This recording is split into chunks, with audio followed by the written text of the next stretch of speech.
Hi అండి, అందరికీ నమస్తే. వెల్కమ్ టు వంటలు పలుకులు యూట్యూబ్ ఛానల్. ఈరోజు మా గార్డెన్లో కొంచెం పువ్వులు పూసే అవి తెచ్చుకొని పూజకని మొదలు పెడదాం అనుకున్నాను. అసలు యాక్చువల్లీ ఈరోజు మా ఆయన మార్నింగే వస్తానని చెప్పారన్నమాట. అందుకే నేను మార్నింగే లేచాను. కానీ మా ఆయన వచ్చే ట్రైన్ లేట్ అయిందని చెప్పి నేను ఇంట్లో పనులన్నీ స్టార్ట్ చేశానండి. ఈశాన్యములో చిన్న స్థలం ఉంది. అందులో కొంచెం ఇత్తడి చెంబులో ఇలా నీళ్లు వేసి కొంచెం పసుపు కుంకుమ అన్నీ వేసి ఉత్తనే అలా పెడతానమాట. ఎప్పటి నుంచి ఇలా పెడుతూ ఉంటాను. ఇంటికి వచ్చిన దగ్గర నుంచి నాకు ఇష్టం మాట ఇలా పెట్టుకుంటే బాగుంది కదా అని ఇలా కంటిన్యూ చేస్తున్నాను. ఇలా ఇందులో కొంచెం పసుపు కుంకుమ వేస్తానండి. 2 అక్షింతలు వేసి అది పెట్టుకుంటే బాగుంటుంది. చాలా చిన్న స్థలం ఉందన్నమాట. అక్కడే అలా పెడతాను. ఈశాన్యములు నీళ్ళు ఉన్నా కూడా మంచిదే ఇంటికి.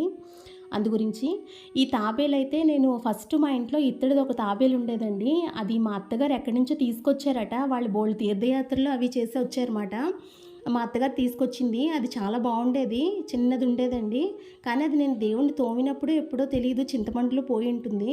ఒక్కొక్కసారి అలా చాలా చిన్న తాబేలు ఉండేదన్నమాట. అది పోయింది. తర్వాత ఇది పెట్టడం స్టార్ట్ చేశాను. ఇదైతే నాకు మా ఆడపడుచు ఇచ్చారు. పెద్ద ఆడపడుచు ఒకసారి కొనిచ్చారన్నమాట. అది అప్పటి నుంచి అలా వాడతాను. పొద్దున్నే నేను దేవుళ్ళన్నీ తోమాను కదండి. అందు గురించే ఇది దేవుడి దగ్గర ఉండిపోయిందన్నమాట. చిన్నది అన్నపూర్ణదేవి విగ్రహంలో కొంచెం అక్షింతలు వేసి పువ్వులు పెడతానమాట. ఇలా పెట్టిన తర్వాత ఒక అగరబత్తి వెలిగించుకుని అప్పుడు వంట స్టార్ట్ చేసుకుంటాను. ఒక్కొక్కసారి కుదరకపోతే పువ్వులు అవి పెట్టి ఇక్కడ పూజది నేను తర్వాతే చేసుకుంటాను. ఈరోజు కుదిరింది కాబట్టి నేను మార్నింగే చేస్తున్నాను అనమాట. ఇంకోండి పాస్తా ఉడకబెట్టాను. నేను దోసపిండి చేద్దామని దోసపిండి నానబెడితే మా అబ్బాయి నాకు దోసపిండి వద్దు పాస్తా చేయమన్నాడు అనమాట. పోనీలే దోసపిండి ఉంటే ఉండింది అని చెప్పేసి నేను పాస్తా చేయడం స్టార్ట్ చేశాను. పాస్తా ఫస్ట్ ఉడకబెట్టి పక్కన పెట్టేస్తే సగం పని అయినట్టే, సగం అయినట్టే కదా అని సరే ఉడకబెట్టి అందులో కొంచెం చల్లనీళ్ళు అవి వేసేసి పక్కన పెట్టేశాను. పూజ చేసుకుని తర్వాత కంటిన్యూ చేద్దాం అనుకున్నాను. అష్టోత్తరాలు అవి చదివినప్పటికీ పువ్వులు లేకపోతే 108 పువ్వులు వెండి పువ్వులు ఒకటి ఉంచుకున్నానండి. ఈ దీపం అయితే నాకు ఒక 80 ఏళ్ళ ఏజ్ ఉన్న ఇద్దరు తమిళనాడు వాళ్ళమాట దంపతులు. నా పెళ్ళైన కొత్తలో నేను వాళ్ళ ఇంటికి వెళ్తే వాళ్ళు నన్ను ఆశీర్వదించి ఇచ్చారు కొత్త పెళ్లి కూతురునని.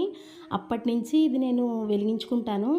అప్పుడప్పుడు వెలిగిస్తూ ఉండేదాన్నండి. మా అత్తగారు ఉన్నప్పుడైతే నేను 2 దీపం కుందులు ఒకేలాంటి దీపం కుందుల్లో ఒత్తులు నూనె అన్నీ వేసి ఉంచేస్తూ ఉండేదాన్ని. మా అత్తగారు స్నానం చేసి వచ్చిన తర్వాత దీపం వెలిగించుకునేవారు. నేనైతే ముందైతే అన్నీ పెట్టేసి ఉంచేసేదనమాట. అలా ఎప్పుడు నాకు మా పెద్ద ఆడపడుచు పెళ్ళైన తర్వాత చెప్పారండి, ఇలా చెయ్యి నేను కూడా అలాగే చేస్తానని. ఆవిడ కూడా అంతే వాళ్ళ అత్తగారి కోసం ఒక దీపం కుందు రెడీ చేసి ఆవిడ ఒక దీపం కుందులో దీపం పెట్టేసుకునేవారు. నేను అదే చేసేదన్నమాట. మా అత్తగారు పోయిన తర్వాత ఇలా ఈ కామాక్షి దీపాన్ని వెలిగించడం స్టార్ట్ చేశానమాట. ఏమైనా 2 దీపం కుందులు వెలిగించుకుంటే మంచిదే కదా అని ఆ కామాక్షి దీపం ఒకటి, ఇంకొకటేమో ఈ దీపం 2 దీపాలు వెలిగించడం మొదలుపెట్టానండి. ఇలా వెలిగించుకుని పూజ చేసేసుకున్నాను కొంచెంసేపు తర్వాత. అప్పుడు మా ఆయనకైతే ఈరోజు నేను క్యాబేజీ కూర చేసి ఇచ్చాను, పప్పు చేసి ఇచ్చానండి. మా ఆయన 5కి రావాల్సింది. మార్నింగు 9:30 అయిపోయింది. చాలా లేట్ అయింది. రాగానే హడావిడిగా స్నానం చేసి మళ్ళీ ఆఫీస్కి అయితే బయలుదేరి వెళ్ళిపోయారు. అస్సలు ఆఫీస్ పని మీదే బయటికి వెళ్ళారండి. అయినా సరే మళ్ళీ ఆఫీస్ పని మీద అయినా సరే 1 గంట కూడా ఉండమంటే ఇంట్లో ఉండకుండా నేను రవ్వ దోశలు చేశానమాట. రవ్వ దోశ తినేసి వెళ్ళిపోయారు.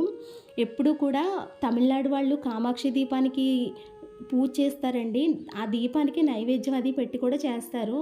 నేను అప్పుడప్పుడు ఇదివరకు పెడుతూ ఉండేదాన్ని. తర్వాత ఇంకా అలా పెట్టడం మానేసానమాట. ఒక్క పటికి పంచదార ఏమైనా ఉంటే అది అక్కడ పెట్టచ్చు. కానీ నేను ప్రతిరోజు వెలిగిస్తున్నాను కదా అని ఇంకా అలా చేయడం మానేసానమాట. మా ఇంట్లో పూజ కొంచెంసేపు పొద్దున్నే చేసుకున్నాను. మళ్ళీ తర్వాత ఏమైనా అష్టోత్తరాలైనా ఏమైనా చదువుకోవాలంటే మాత్రం ఇప్పుడు హడావిడిగా పొద్దున్నే చేయలేం కదా. అవి తీరుబడిగా కూర్చుని తర్వాత చదువుతాను అనమాట. అందరూ ఆఫీసులకు వెళ్ళిపోయిన తర్వాత నేను దోశలు వేసుకుని తిందాం అనుకున్నప్పుడు వీడియో తీసానమాట. ఈ రవ్వ దోశల పిండిలోని కొంచెం పచ్చిమిరపకాయ ముక్కలు, ఉల్లిపాయ ముక్కలు, క్యారెట్, క్యాబేజీ చిన్న చిన్న చెక్కు తరిగి వేసుకోండి. ఒకసారి ట్రై చేయండి. పలచగా పప్పున్న చాలా బాగుంటుందండి ఇది. మీరెవరైనా సరే ఎప్పుడైనా పప్పు అన్నంలో గోంగూర పచ్చడైనా పులుసైనా కలుపుకుని తిన్నారా? తినకపోతే ట్రై చేయండి, చాలా బాగుంటుంది.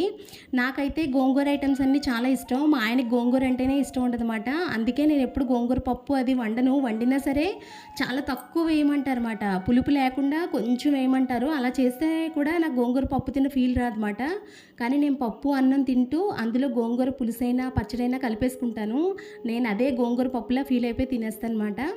మీకు కనుక నేను చేసిన ఈ వీడియో నచ్చినట్లయితే నా ఛానల్ సబ్స్క్రైబ్ చేసుకుని పక్కనే ఉన్న బెల్ ఐకాన్ క్లిక్ చేయండి. Thanks for watching.